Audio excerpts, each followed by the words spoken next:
Okay, welcome everyone. I'm excited. This is our last one. I'm excited to wrap it up, but I'm also excited to be done. Even though I absolutely love doing the leadership series and I really enjoyed doing this series this year. But I'm going to include some kind of wrap up at the very end of that. So yeah, happy April. I keep thinking it's March and it's not. So let's dive in.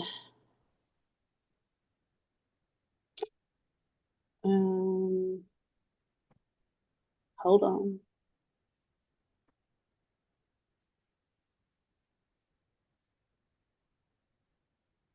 All right, you see my screen okay? Yes? Yes. Okay, thank you. Okay, well, welcome to the final session, as I said, on this series, but actually the Leadership Academy as a whole. So this is our 18th session that we've held this year. And we started exactly 7 months ago on August 17th. And here we are on April 17th. So as always, I like to start with a recap of what we've done in the first 5 sessions. And then we'll dive into this evening's topic, which is commitment and character. So, a reminder, what is courage? Courage is the choice and willingness to confront pain, fear, danger, or intimidation for a worthy goal. And we talk about a worthy goal, especially related to Seroptimist. We're talking about our mission and our big goal of reaching 500,000 women and girls. But we could have other goals. We're not just talking about Seroptimist, but facing our fears and working through things in order to help us achieve our goal is where courage comes into play.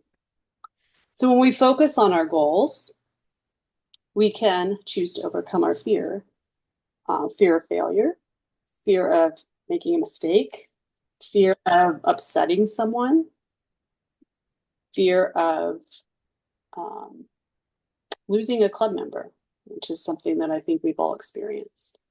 Um, we may lose club members when we don't adequately address issues in our clubs. So fear can paralyze us and keep us from moving forward. And as you know, my theme is keep moving forward, which is why we're doing this series, so we can be equipped to do this. Okay, my theme's not working. Okay. Hopefully you all recognize by now the river of fear. So this is the river that cuts across organizations. And this graphic helps us visualize and understand what we're talking about. So on the left side of the river, we're here with honesty, honor, ethics, and morals, good things. It's where most leaders stay. And most leadership actions and decisions can be carried out in a reasonable way, in a fair way, in an effective way, as long as things are going well. But on the other side of the river, we have the not so positive things. We have crises, we have pettiness, anger, jealousy, regrets, disrespect, all kinds of bad behaviors. If we stay on the left side, on the safe side, then we never have to deal with those things. And that has a sort of appeal to it, right? But also on the other side of the river are very good things: effectiveness, outcomes, engagement, happiness, joy, contentment. And so, to be most effective as leaders, we want to get to the other side of the river. And the thing that stops us is our fear. That's why we call it the river of fear. So, to get to the other side, we need to consistently demonstrate courage, commitment, and character. In our second workshop, and this is the one that we held at the district meetings in October, we spoke about courageous communication and offered this model as a way to engage in respectful yet courageous conversations. You recall we had volunteers that role played a conversation between a club leader and a member who was having trouble following through on commitments. And we learned by focusing on relationships that we get better results. So I can tell you, in my first year as governor, I have seen that this is one of our biggest fears, if not the biggest one. We're really just afraid of having difficult conversations. And I get it. I don't like that either. But just remember that as leaders, others are looking to us to take action and to set an example. So we're responsible for these sorts of conversations, whether we like it or not. And we're responsible for creating a positive and respectful environment with our clubs. And I would encourage you to remember it takes practice. So if you're needing to have a courageous conversation, which most of us will at some point, and you're afraid of it, as I would be, then it's okay to practice with someone. Work out kind of the bugs of what you might want to say and how the other person might react. Just try different scenarios, see how it goes. But the answer is to not have the conversation. Okay, in our third workshop, we covered the 3 no's, which are disrespecting others, giving in to anger, and hiding out. And we'll talk more about the importance of respect later in this workshop because it's a very critical piece of being a courageous leader. And we saw that the first 2, disrespecting others and giving in to anger, clearly have negative consequences.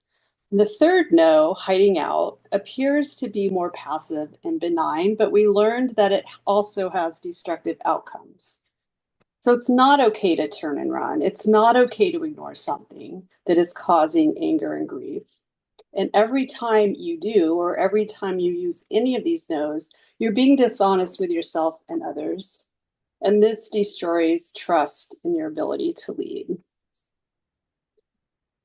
In the fourth workshop, we talked about the 3 attributes of a courageous leader, which were unconditionally honoring and respecting everyone, encouraging and supporting others, and challenging wrongs. And we concluded by looking at a problem-solving model that diagnosed the 3 attributes of a courageous leader, which are exactly those: being respectful, honoring, encouraging, supporting, and challenging wrongs. So our conclusion from that workshop was that if there is conflict in a situation, especially in your club, it most likely has come from a lack of respect in some fashion. In our most recent workshop, we talked about growing our courage, and we reviewed the following steps: maintaining a healthy perspective, identifying your strengths, considering and visualizing different scenarios, leaving your comfort zone, reducing your stress, and celebrating courageous actions, and also welcoming failure. So every day is a new day, and every day we receive new opportunities to demonstrate courage. So ready for tonight. You might recall from our very first workshop back in August that we talked about low, middle, and high core values. These, remember, low core values were clearly bad ones. Medium ones looked good, but we discussed that they could be used in negative ways. And these high core values are the ones that have been tested and have emerged as enduring, sustaining, and somewhat heroic. So integrity is acting for what is right, discerning right from wrong, and acting for what is right regardless of the risk to yourself. Courage is what we've been talking about primarily, but it's the mental and moral strength to venture, persevere, withstand danger, fear, or difficulty. And courage represents integrity at its highest level. It allows us to face our fear, converts it into habit, and gives us enduring power and usefulness as leaders. It begins by facing and recognizing our very strong negative feelings, and it requires us to be strong and face our fear. Okay. Commitment represents your willingness to give your time and energy to a cause, any cause. And character is the result of sustained integrity and courage. So a person with character has consistently demonstrated behaviors of courage and integrity over a lifetime. And we said before, it's the most challenging core value because it takes a lifetime to fulfill. So we've spent the last 5 workshops talking about courage, and tonight we're going to focus on commitment and character. So let's start with commitment. This might mean different things to you, but we're going to kind of come to a collective understanding of what it means, especially as it relates to optimist. So there are three ways we can commit to things: rationally, emotionally, or through habit. So rational commitments are those that based on logic, well thought out plans. We may research, consider pros and cons to decide if something is worth our time and energy. Rational commitments typically require a lot of self-discipline. So a decision like, I'm going to run for Congress, or I'm going to change jobs, or I'm going to go back to school, those are big commitments and they take a lot of discipline. The second type of commitment is emotional. So we make these based on how we feel in a moment. We can get swept up in the excitement or passion of something and decide, let's just do it. And we don't really think it through. And that's not necessarily bad. But the problem with emotional commitments is that they can be based on fleeting emotions, and our emotions can change over time. And so we may not feel committed to something long term that we've signed up for in the moment. And then finally, we can commit to something based on habit. We do something because it's something we've always done, or we know it's something that's expected of us. So these are often more lasting. They're not emotional. They're just things that we're used to doing, but these commitments can also be difficult to break because they become habits. So the thing about commitment is it's not about saying yes once. It's about saying yes day after day, week after week, month after month, year after year. So when we join a Optimist Club, for example, we don't join for a day. A lot of people join for a year, but we make that commitment every year. We re-sign. Every year we pay our dues again. Every year we're recommitting to our clubs and what our mission stands for. So I want to ask you, of those three kinds of commitments, what do you think is the best kind of commitment that we would want our members to have? If someone's going to join a club for the first time, what type of commitment would we like to see?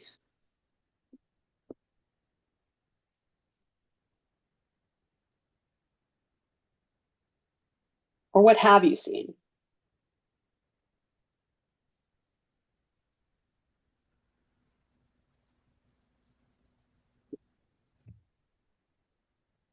Not uncommon. Combination of the three? It can be, definitely.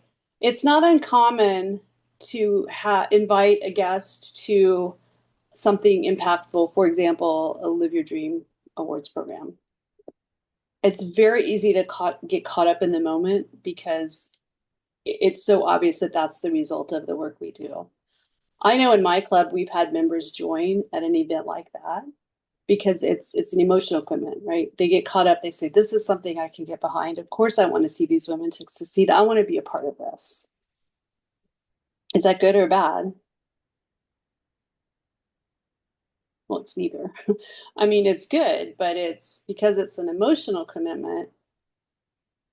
And we do those awards programs maybe once a year. Now we do other things throughout the year, but sustaining that level of engagement on someone who committed in that moment can be more difficult. I've also known club members that, and I know Susie, I know you have this in your club, people that have said, I've wanted to join for years and I've followed it and I've watched it and I've been to things and I finally decided to join. So that's more, I think, Beth, you even said you were doing stuff for a while before you joined. That's more of a rational commitment, right? You have an idea of what are you getting into. You don't just decide in the moment. You've thought it out. You've made sure it's the right time in your life.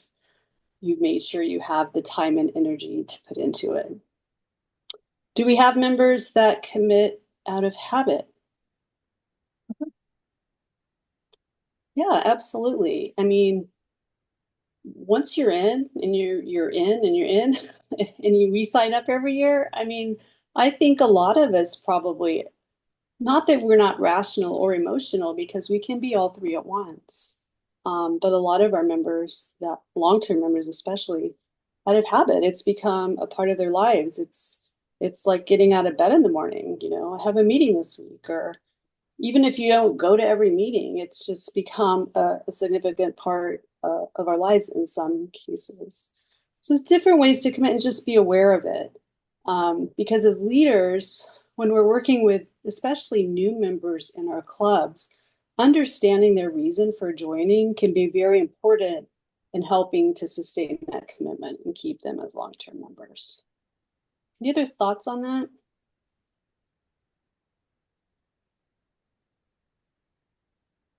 Okay, I will go on. So there are two types of commitments, macro and micro and macro, little and big. You guys know I like my elephants. So micro commitments are the sorts of commitments we make every day, often without even realizing it. Small actions that we take, like getting out of bed, brushing our teeth, taking a shower, going to work, whatever. Those are micro commitments. Macro commitments are more extensive and they usually take more time and effort, right? So big choices in our lives, things like going back to school, things like changing jobs or starting a new career, or things like joining a Straw Optimist Club, or especially deciding to take on a leadership position within your club. Those are macro commitments, they're big. It's important to understand the difference because they require different approaches. So micro commitments are pretty easy to keep. They're relatively small, low impact, not quite as significant. We don't even think about micro commitments a lot of the time because they have become habits. But macro commitments, on the other hand, need us to be much more deliberate in our thinking because they can take or make up a significant portion of our lives and our resources. So what do you think Seroptimus leadership is, micro or macro? Macro. Macro. Have you had leaders in your clubs that treat it like a micro commitment? Yes. Yeah, absolutely. So this is one thing that I've seen, and I'm always, it's like sometimes you hear people say something and you kind of your ears get on fire, but you don't say anything. Um, Sometimes we downplay the commitment in an effort to get people to say yes. So we can say, I know I've seen this in my club. It's just 1 hour. All we're asking is for 1 hour a month. Come to the meeting 1 hour a month.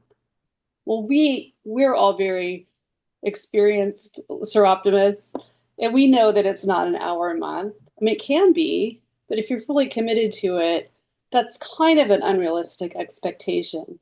So I think we need to be very careful, especially when we're recruiting into leadership roles, about the commitment required. Now, we don't want to go out and say, well, it's basically a full-time job, even if it is, because that's a huge commitment as well. But I think it's fair that we should be realistic about what we're asking people to commit to if we're going to hold them to a standard of doing the job they've said they would do. So if I said to someone, we really need a secretary on our board, just an hour a week, that's not fair, right? So it's not fair to them, it's not fair to the club. So just understanding when we're looking at leadership, we need Seroptimus members that are already committed to our mission and to what we're doing. I think we've probably all experienced bringing people onto our boards that ultimately didn't stay. They resigned. They maybe stayed with it for 1 year, which at least they stayed for the year. That's good. And it's most often because they just really didn't realize what they were getting into. So let's talk about some of the things that help us keep our commitments. And we're going to focus again specifically on Seroptimists right now. So the first is clarity. We need to be clear about our goals. We should be passionate about our mission and not allow ourselves to get distracted. How many times have we had a meeting where you left and said, well, what did we actually do? Or what did we actually accomplish? It happens to me all the time. If you're getting together for socializing, that's great. Just make sure that you're clear that that's the purpose of that meeting. If it's a business meeting and there's very important business to discuss, make sure that that's clear So people aren't expecting to come socialize and then it's all business and you're cutting people off. I think clarity on what's happening when is really important for our members to stay committed to what we're doing. The second is accountability. So it's very important that we hold each other accountable, whether it be our physical presence at events or meetings, or whether it's our behavior toward and with others. So if someone misses a meeting or event in your club, does someone follow up with them to let them know they were missed? Do you all do that in your clubs? Maybe it depends on the person. Yeah, I know members have left clubs because they didn't think anyone would even notice. And sometimes that's true. Sometimes we'll have a member join a new member and we don't really get to know them soon enough, get them engaged and committed soon enough. And they sort of either gradually or even quickly fall away. And we don't even miss them necessarily because they were never really there and committed in the first place. So if we have new members as leaders, it's really important that we do our part to help others stay committed, engaged, not just ourselves. And the third one is understanding. We need to understand what we're doing and why. Otherwise, it's hard to stay committed to it. Do you have club members that don't understand our mission, do you think? Charlie's saying yes. I can't see everybody. I'll see a few people.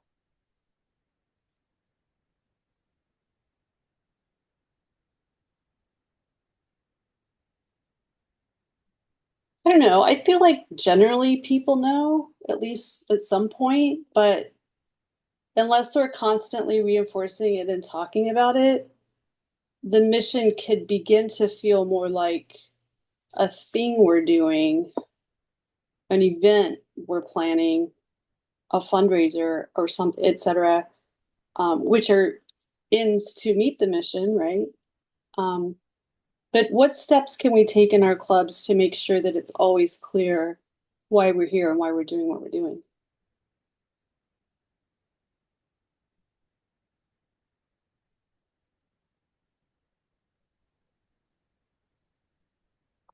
Do we talk about our mission every time we meet? Do we talk about our goals? I think a lot of us do, but I don't know that it's consistent. Judi, I know some clubs have started reading the mission Mhm. at every club, which I think is kind of a nice idea, but Yeah, that's kind of a standard thing. I like that Oakdale is idea. one of those clubs that does that.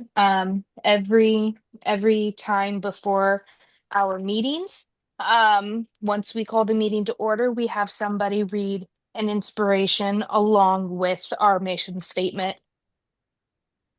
Good, good. I like it. Yeah, I think it's a good idea. Especially for those clubs, a lot of clubs, we still have clubs that like to say the pledge. We have clubs that don't like to say the pledge. Um, One good thing about the pledge is it does kind of center us around a common thing. And I know that, I don't know if Linda, this is your club specifically, but some clubs that have stopped saying the pledge are replacing it with saying the mission, which I like as an alternative. At least you're doing something to kind of keep it grounded. Okay, we're going to move on and talk about character. You all know this guy, right? How old is Mickey? Anybody know? Any guesses?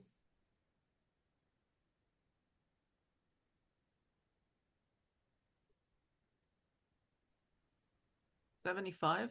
85. 85? Does someone say 85? I said 75. 85. Okay, Mickey is 97 years old. Oh, okay. Older than all of us. Okay, but you can see how he's evolved through the years, right? We know he didn't start as Mickey, he started as Steamboat Willie. This little guy at the beginning, I don't know. He's clearly evolved into the character that he is today. So We previously said that character is the result of sustained integrity and courage. And our character develops over time and over a lifetime. So a person with character, when we're talking about good character, not bad character, has consistently demonstrated behaviors of courage, integrity over a lifetime. Consistency is the key. So it's challenging because you don't just suddenly have character one day. You can say I value character, but that's meaningless unless your behaviors are consistently demonstrating what your true values are. So character development is pretty complex. It's not easy to define, and it's an evolutionary journey that begins from our youngest years and continues well into our adulthood.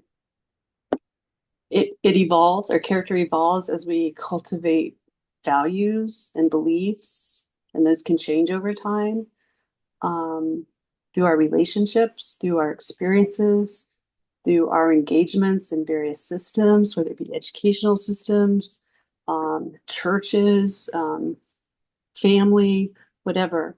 The places that we each individually exist and the people that exist alongside us are the ones that impact our lives and help us become who we are, right? So character forms organically. It's not something you learn from a book. It's not something you learn in school. There's no guidebook. There's no, text that says, I want to have good character. This is how I do it. And when our character really shows itself, when people can say, that's who I really know who you are, is when we're faced with a situation, dilemma, or adversity that requires intentional deliberation of thought and action. So those very hard circumstances where you're sort of put to the test, if you will, that's when our character really shows.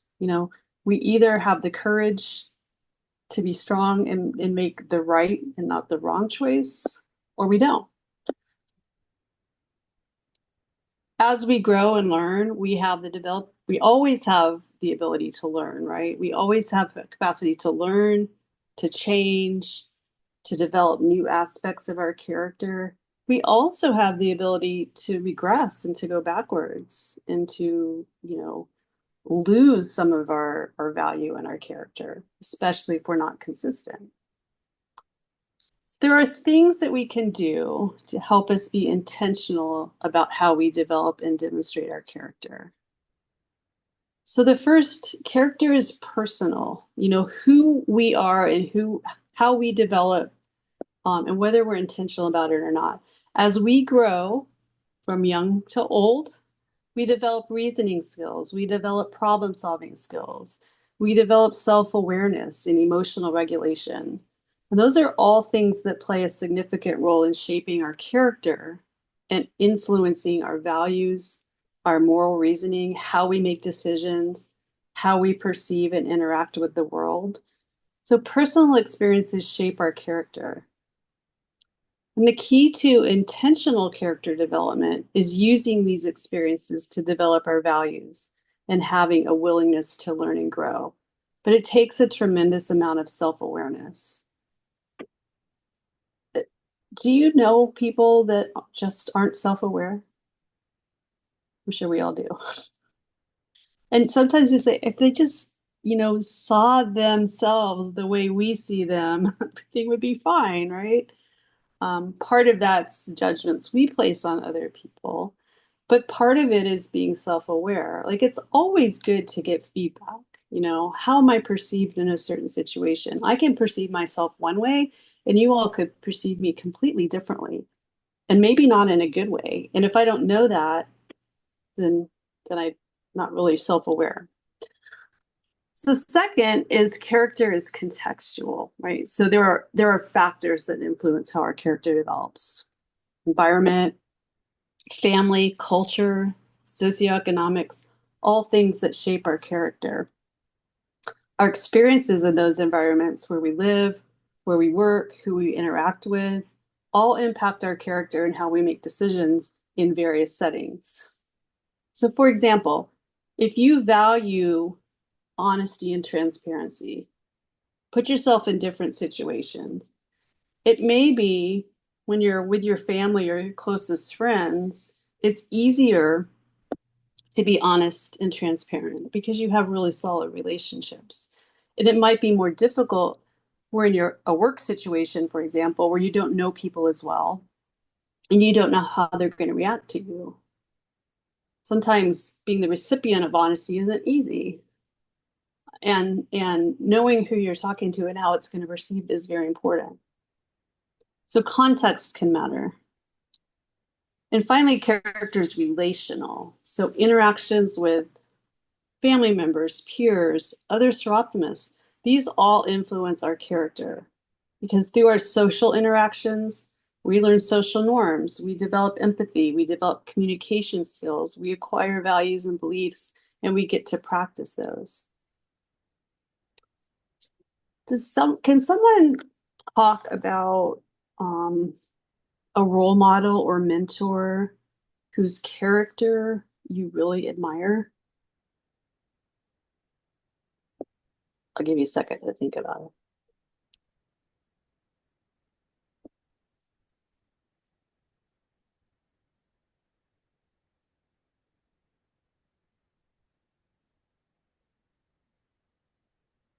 I'll give you mine while you think. This is not someone I know personally. I've always one of people in history that I admire the most and have for a long time is Nelson Mandela.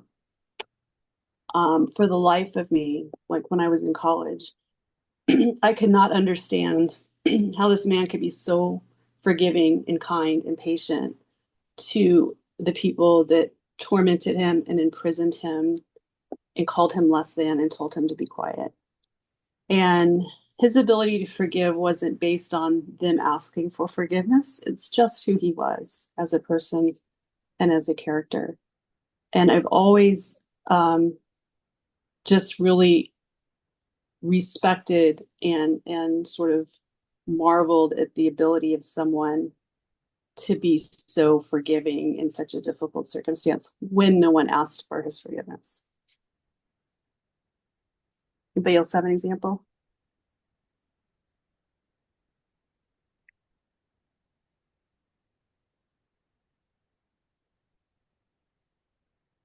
Anyone in your family? Any other seroptimists? Anyone from work? Anyone you don't know? I can say that one of my dear friends who has 4 children, they're grown now, but when I just admired her so much because when her marriage fell apart, despite horrible things that were done and said, she always supported to her children. She never spoke badly about him. And I just respected that so much. And even though she continued to, she continued to be the person she was. And although over the years, lies have continued, she just speaks for herself. And I just really admired that. That's a great example. Thank you. Anyone else? See, what I like about that example, Linda, is, we talked about character being personal, shaped by environment, shaped by environment, shaped by relationships, context matters.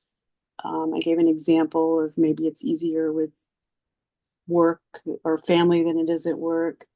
But the thing about character is a good, fully developed character is consistency, that you act the same way no matter what context or situation or environment you're in. I mean, you gave an example of a person that had every right to be defensive or, at least not speak kindly about someone, but didn't use that as a reason to become a different person than she already was. And that's what we're looking for. Because when you're looking for someone as a role model, or you're looking for a good example of a leader with good character, you want to know and predict how they're going to behave regardless of the situation. I think being able to depend on someone is one of the most, that's a very important trait for me, is dependability. And we all experience that as leaders in our clubs. Like, you know who's going to follow through and who you're not quite so sure about and who's probably not going to follow through. And having that one person, or maybe more, hopefully, that you know you can count on every single time, makes such a difference in our effectiveness. And I think being good character means you behave consistently regardless of the situation. And hopefully by now you all understand that you can't do that without having courage, because we are going to be faced with difficult things. We are going to be tempted. We're going to have those situations where we want to turn and run, even though it's not the right thing to do, but it's the easiest thing to do.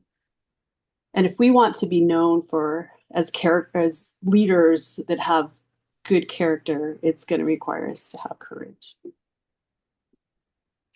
All right. Any other thoughts on that? I'm going to sort of jump into a little bit more of a recap. So we're going to go back to, always going to come back to our river. So throughout this series on courage, commitment, and character, been focusing on what differentiates good leaders from great leaders. I want to make it clear that if we're not having the tough conversations, if we're not consistently demonstrating courage, it doesn't mean we're bad people or bad leaders. It means we're good, but not great, and not the most effective that we can be. So I've tried to stress that. I've tried to stress that this is not easy. Nothing about it is easy. I have as many fears as anyone. But if we want to be courageous leaders, we have to fight through that. If nothing else that you've learned over the last 7 months is that hopefully we have at least some common vocabulary so we can help hold each other accountable. So I've heard some of you and some others that aren't here tonight talk about, stumbling through the river or drowning in the river or getting lost in the river. And remember that we're only going to drown when we don't have courage and when we don't try. If we try and fail, at least we've tried, and we pick ourselves up and we try and do better the next time. Because we never really drown. We just don't become as effective leaders as we can be. You all should have this quote memorized by now. I just come back to it as a reminder. Fear in itself is not bad. Fear can protect us from things that can harm us. I gave the example of being attacked by a bear or a wild buffalo or a shark or whatever. It's an instinctual reaction we have to protect ourselves. And we might be protecting ourselves from physical danger, but we might think we're protecting ourselves from being let down, from being rejected, for failing in some way. So courage, though, is a decision. We have to decide, regardless of our fear, that we're going to do what's right and we're going to forge ahead anyway.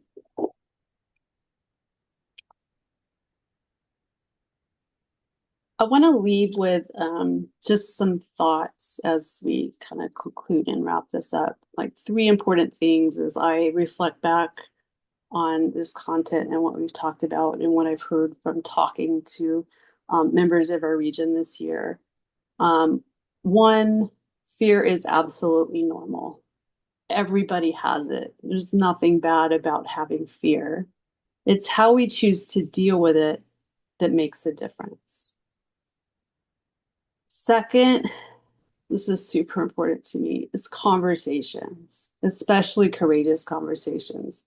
They will go such a long way in keeping our clubs focused on our mission instead of focused on member behaviors.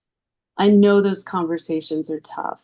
I don't like them either. I procrastinate too, but they really will make the biggest difference in the effectiveness of our clubs and our ability to focus and not get distracted. by ourselves. And finally, if nothing else, the most important thing I want everyone to take away is about respect and respecting others, whether you like them or not, whether you agree with them or not. If we can respect each other as human beings, that we can prevent so many of the issues that we're dealing with. And I say that not just for Seroptimus clubs, just for life in general, any situation you're in. If and we all want to be respected, and we should give that same respect to others. So we're not going to suddenly go out and be courageous. We're not going to go out tomorrow and say, I have great character. It takes time. It takes practice. It takes a series of trying and failing and trying again and having something work and that encouraging. And then we take the next step. But we're all in this together. You know, we're here to help and support each other and hold each other accountable. And that's all I have to say. I'll leave it at that and then just see kind of what conversations you want to have with whatever time we have left. Hi, Chris.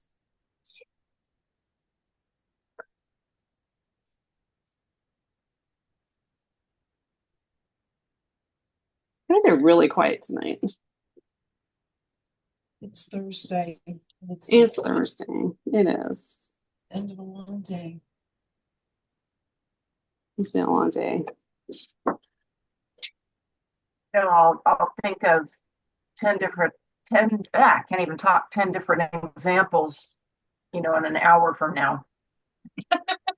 Right? And that's okay. That's okay. You have time to think about it.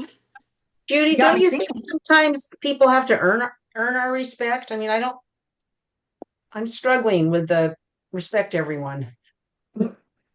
I just wonder what you guys think about that. I don't know. I think as a human being, we have to respect. Doesn't mean we have to agree.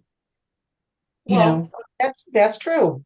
But You respect someone as a person. It doesn't mean you respect their beliefs. It doesn't mean you respect their behaviors. It just means you recognize you're a person just like me. And I can approach you with a level of respect. If I approach you with a level of disrespect or saying you need to earn it, then you're kind of creating this unequal playing field right from the beginning. And you may feel like that's warranted. And I know this is hard. I'm going through, I'm not going to say anything political, but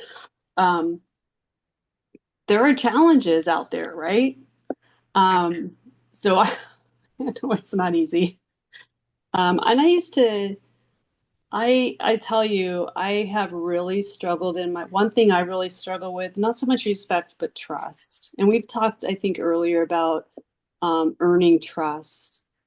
Because I've been through some experiences where I thought I could trust people and then I couldn't. And they let me down in such a major, major way that I spent a lot of my, early adult years just thinking I couldn't trust anyone unless they proved to me that I could. And it's taken a long time for me to get over that and kind of get back to the opposite. I'm going to trust you until you give me a reason not to. I think, like Chris said, I mean, human to human, you have to start with some level of respect. And it's hard.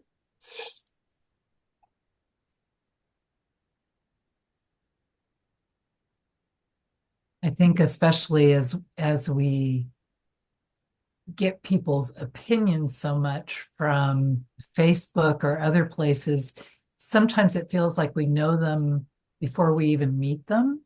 But reality is that's a persona that they put out there. It's not necessarily who they are. So that definitely clouds my thinking about it or influences my thinking about people. So it's something that I have to fight against. I know. Yeah. I personally think it's a lot easier to respect everyone on some level just because they're a human being, but I think it's harder to trust because if somebody has, done something or you've seen them do something to someone else, then it makes it difficult to trust them. I think that's a lot more challenging. Yeah, I agree with that, Linda, and that's okay. I mean, um it's your trust is like what you're going to ask and expect of people, right? Like you may have someone you don't trust, and so you're just not going to ask them to do certain things for you in your life, right? Like if we don't, let's go back to the examples of our clubs. If we know there's someone that doesn't follow through, then that's probably not the person that you're going to keep asking to do things. That's different than being disrespectful to that person because they're not following through. You can still have a level of respect, but you have information that you can act on, right?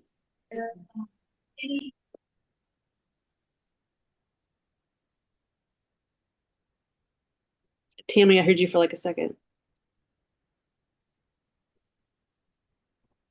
Oh, did we lose her? I know she's at another meeting, so she probably had to go off because of that. Is it trust and verify, or it's something like that, right? There's something about like when you delegate to somebody where you give it to them, but you verify. I can't remember the full term. Yeah, kind of one of a management principle I learned a long time ago was like a management style, if you will, was it was called tight, loose, tight. So like when you start beginning working with someone for the first time, you will monitor it really closely because you need to learn A, what that person needs from you, B, what they're going to give back. And you may have people on your team that you learn very quickly.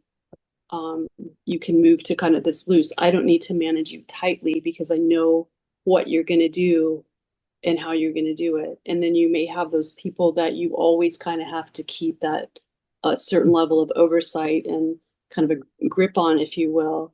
And neither's necessarily good or bad. It's knowing, like you can't work with everybody in the exact same way. Just like as leaders in our clubs, like um, okay, I go through this as governor. You all know I get all the time. You're a control freak and you need to delegate more. Okay, I learn, who I can delegate to and what I can delegate, and I learn what I need to control. I mean, that's just life. That's all of us in our roles are learning, and it's finding the right person to give an assignment to, and it's learning to, what degree of specificity do I need to give instructions, and it's different, and good leaders are ones that know you don't manage everyone the exact same way.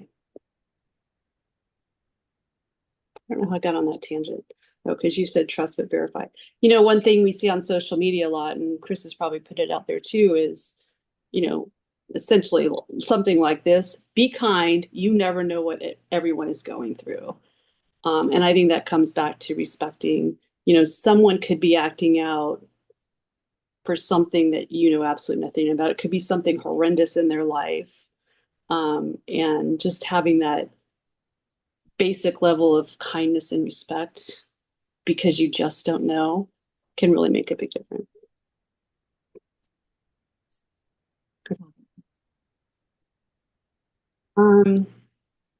Thank you all for sticking with this and being committed. I really look forward to seeing you all at conference. We're going to have a great time. I feel like every single person on this call has a job at conference. That's cool. It's because you are great leaders. Even Tammy, who had to hang up, she has a job at conference. So very excited to see you. Thank you. Tammy also says she apologizes. She accidentally logged off. It's okay. Thank you, Caitlin. All right. Well, I will see everyone soon. Thank you. You're welcome. Bye. Later. Thank you.